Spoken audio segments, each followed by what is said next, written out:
I make up a story. So I'm a dive instructor. 50% of the job was bullshit, so I learned that in perfection. Good. So this is Dan of 𝗥𝗲𝗀𝗡, and today I'm lucky to have a guest on the channel here.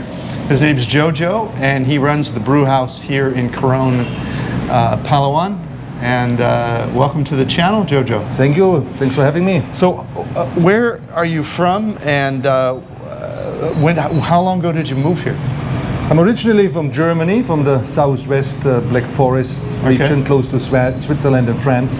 Right. They're beautiful in summer times, horrible the rest of the year. Okay. And I moved to the Philippines, to 𝐒Ⅎ in 1994. 1994. Yeah, about 28 years ago. 28 years ago. That's crazy. That is, yeah. You were what, 13 or 8, 12? I moved here when I was 3. I'm about 31 now-ish, kind of. No, I was 23 when I moved. Okay, okay. When I left everything behind in Germany, kind of stuff. So. Okay, 23. Wow, that's great. And so we're in 𝐒Ⅎ Palawan proper, in the city here, right? Yes, exactly. Why did you come here? What was it about this place that was mainly for the dive sites, because I'm a diver and I like the wrecks. So we have these Japanese Second World War shipwrecks around here. Right. And I started diving them in 1994. Then I fell in love with the wrecks. Fell in love with a lady in this area, obviously. Yeah. And then I just thought, like, yeah, I'm gonna stay around here. Right. And so had you been anywhere else in the Philippines first, or you just... No, I just came here straight. I met a guy who owned an island down here in Germany, who was my dive instructor in Germany in a swimming pool. Okay. And we worked together in a swimming pool as a lifeguard in between jobs, what I did to earn some money. Right. And he invited me then. He knew I had nothing to do over the winter. He said, so why you don't come down and do the dive master in the Philippines for him for like 6 months and enjoy life a little bit, and then I can go to university. What was my plan before? Right, right. Oh, so that was your gap time before you went. That was my gap time, exactly. So my channel's mostly about people who are moving somewhere at retirement age, but you moved here at 23 years old, so you made a living as a dive instructor. Yes. The whole time. I'm not the dive instructor less. I was more like managing than in the end, because in 1994 I came down as a dive master, then I came back as an instructor. Then me and my now wife, the time girlfriend, we bought an island ourselves in 1996. So we developed into a small backpacker resort. Okay. In 97 we opened, and then we ran that one until 2003. By that time there was like, tourism was not really big down here, and there was no money making. It was a nice lifestyle, and I loved it. It was awesome. And I was like mid-end 20s or whatever, and like no shoes, no shirts, no problems, whatever. I didn't care about no anything. roads, no cars. Yeah. Probably just a dock, right? Yeah, it's just a dock, some right sandy beach, some palm trees, and you eat when you're hungry, you dive when you want to, and you sleep when you're tired. And this was our life. And you just catch your food you're going to eat, right? I mean, so we had a few customers then coming here and there, and we did like usually 7 months then on the island. Right. Tried to develop it a little bit more, and then 5 months me and the wife went back to Germany together to work and make money then. And then come back again and spend the money much faster than we make it. Right, right. But yeah, then we have a daughter together. When she came to school then, so we had to make a decision in 2004 what we're gonna do, and we decided to stay in the Philippines because we still had a business to go. We closed the island in 2004. I started working on another island, in 𝗏𝗏 Island. That time I was then the dive shop manager there for a long time. And the daughter came then to school in 𝐒Ⅎ, more or less. She's just grown up in here. So, age 23, you come to the Philippines, and you're here for 28 years now. You're a Filipino now more than a German. It's not that bad. I'm still on time, and I say 8 o'clock, I mean 8 o'clock. But it certainly is a bit more relaxed, the lifestyle it took on. So you have a German clock still, at least? Yeah. I'm still very picky, even with the wife and the daughter. I'm picky on time and things. Certain things I'm not. But other things I adapted to Filipino lifestyle a bit more, and I think it's less stressful than a European lifestyle for your body. Yeah, you don't have to make as much to have a good life here. Also true as well. Yeah. Yeah. And so is your daughter? Is she living in the Philippines now? No, she moved before pandemic. She moved to Toronto, to Canada, for school. Oh, she's studying. She was studying 1 year, and then she found a job. Now she's working. She's still there. So. Wow, what a great life. So, could you live the rest of your life here? Yeah, I could live the rest of my life if I have the possibility to move along, travel. I miss traveling. We didn't travel since 2.5 or 3 years now almost because of pandemic, obviously. Right. Then starting a new business is financially obviously a challenge as well. Right. So if it all works and all these things, whatever, so in the moment, I still think I'm gonna get quite old down here, hopefully. Yeah, that's great. And a lot of things that, one of the things that retirees worry about is hospitals. Is there a hospital here? If you got sick, you'd want to? Sadly, not in ख़roň itself. They have, up on the hill, they have a kind of a hospital, but it is not a good hospital. I wouldn't advise to go there for anything. Right. And there's a good hospital on the other side of the bay in 𝗏𝐿 Island. There's okay. like this ex-leprosy colony. They still get funded from the States and from Spain, so the hospital there is quite good, and the doctors are quite good. Okay. But saying that now, since the election were recently and all the mayors promised they want to upgrade the ख़roň hospital to a real hospital again and get proper doctors in now and proper equipment. Okay. We hope that they really do it. So if that doesn't happen, if someone gets sick, if either you go to this hospital, or do you go to Manila? Yeah, or Manila. Okay. Yeah, the first plane to Manila or Cebu, whatever. Okay. There's quite good hospitals in Manila. And so you're an hour and a half from a hospital here by plane, yeah, roughly. Yeah, okay. Yeah. So if it would be an emergency, like a motorbike accident and stuff like that, these guys then can patch you temporarily up. So stabilize you. Yeah, they stabilize you, and then you can get away to Manila where they fixed in the proper things. Okay. But, and so do you carry insurance for that, or just pay as you go? How do you do? Normally here is pay as you go. I have usually insurance, not in the moment, I have to update again. Normally I have a private health insurance. Right. Plus you might have care still in Germany, right? No. No, okay. No. So what advice do you have for new people moving here, if anything? Like what advice do you have someone who's thinking about moving here from wherever, Germany or US or Canada? I'll just come down here first and look what it's all about. You can live, because it all looks like a dream if you come here for like vacation. Right. You stay here for 2 weeks, everything looks like hunky-dory and like beautiful. Right. And then once you come down here, suddenly you invest in buying a property, buying a house or whatever, and all these things.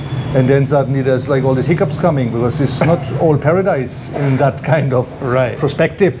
So you should come here and spend a few years before you start buying real estate? I wouldn't say 3 years, I would say spend a few months at least. Right. Especially a rain season, so you see what's all about when the weather's not so nice anymore. Right. And when there's not too many tourists around anymore. Okay. And then be very careful with property if you buy, because there's a lot of dodgy deals around there. Yeah, a lot of people want to sell you a lot of things what they don't own. Right. We've seen the litigation signs around town. Yeah. So do you recommend waiting a year or two before you buy real estate to make sure you really like it here? No. I would say, like, first of all, as a foreigner, you can't buy property, so you need a Filipino partner, either wife or whatever, or you can open a corporation where you can split up the things and you can own the corporation's name some property, but it's quite expensive. Right.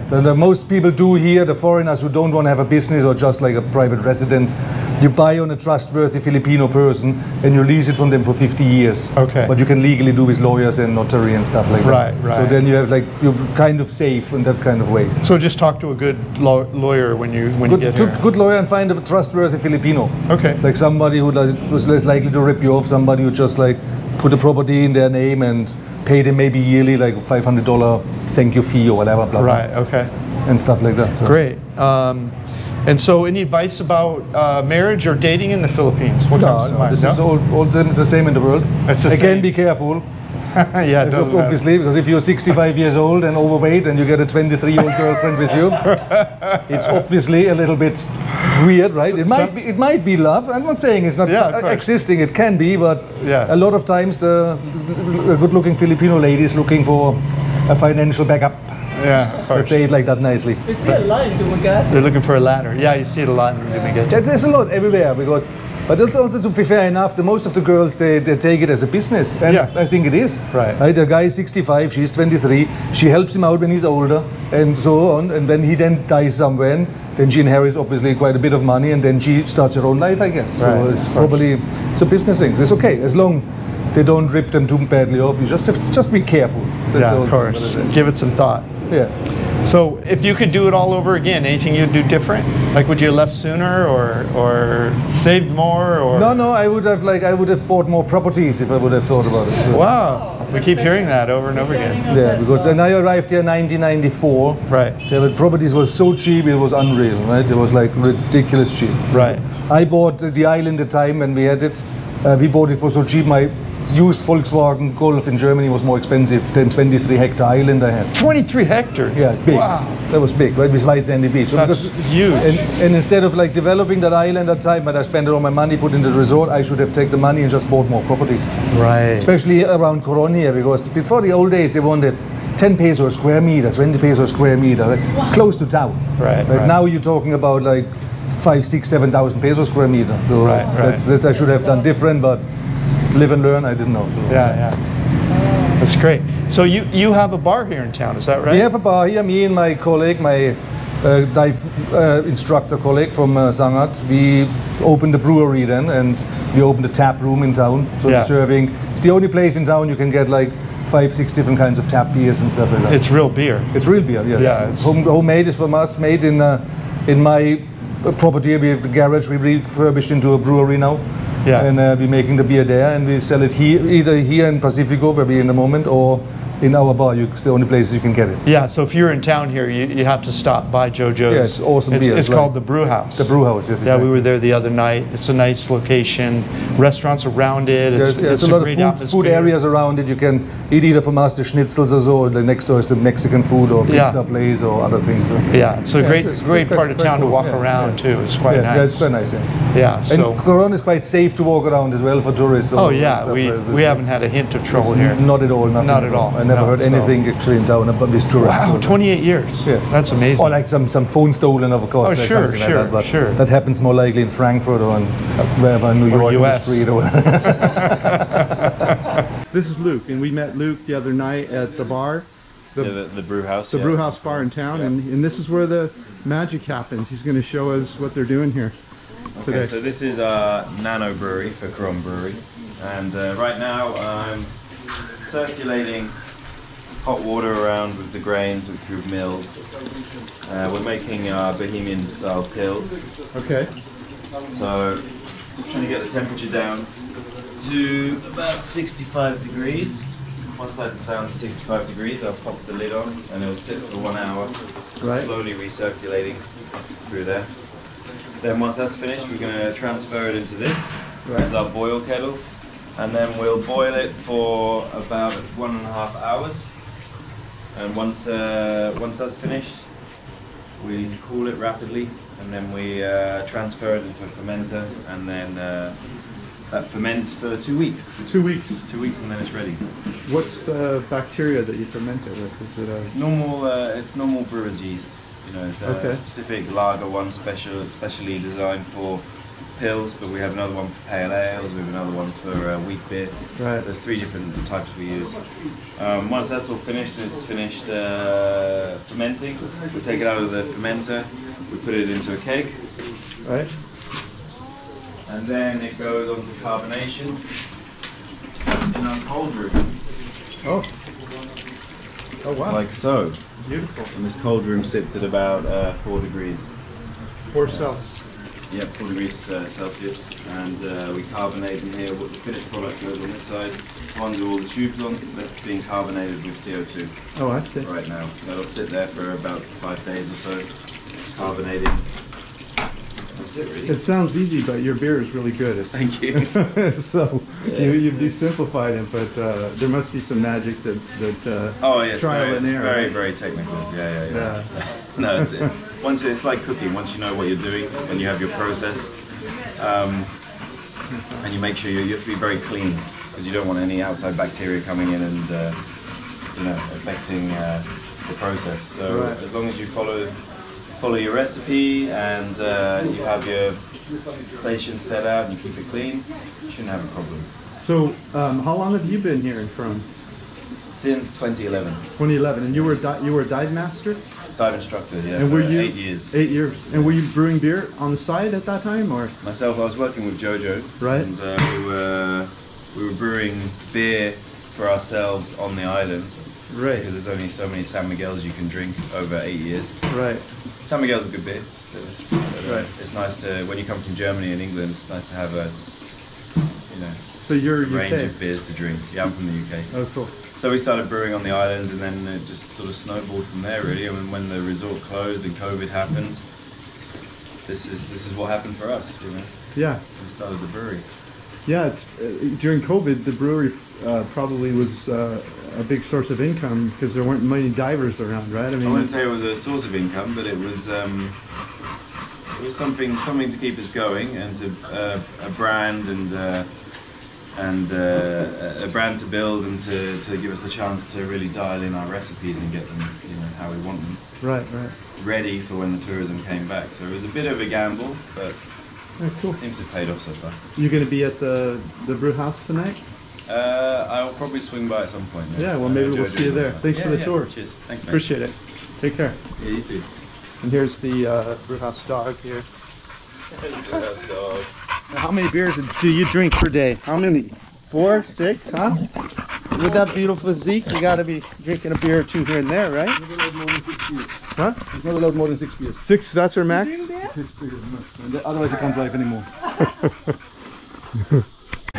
Well, Jojo, it's been a pleasure meeting you and chatting with you, and thanks for taking time to sit down and talk Thanks with for us. having me here. Telling us about your story. I hope it helps a few people.